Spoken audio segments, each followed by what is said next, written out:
toward introducing what black holes are, maybe we would start with worth doing. How fundamental they are. So you'll hear a description of one way to form a black hole, and that is the death state of a star.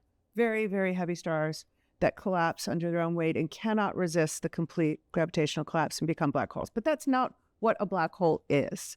So what is a black hole? A black hole is really, I like to say it's more of a place than a thing. It's a region of space-time that is so strongly curved around a mass, or what an equivalent gravitational mass, however it formed, that not even light can escape. And by that, in the spirit of talking about a curved space-time, I mean that the curved paths that light will fall along, even at its incredible speed. We talked about the speed of the International Space Station being over 17,000 miles an hour, and the speed of light is, I'm going to switch to kilometers, 300,000 kilometers a second. Even at that incredible speed, light gives the illusion of traveling on a straight line, but it also travels along a curved path in space. And that depends on the way matter and energy are distributed. So in the case of having a mass at some center in this kind of that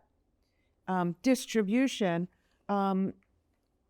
if you get close enough with all that mass still concentrated at the center, there will be a point where the curved paths of light only lead inward, where there is no path for light to fall at its incredible speed outward, and we call that region the event horizon. And I think it's really important to say that's a place. Okay? It's a place in a space-time that is otherwise completely empty at the event horizon. There's no stuff there. There's no very dense matter. There's no remnant of a star. It is really a region and almost an archaeological record of something that happened to create that event horizon.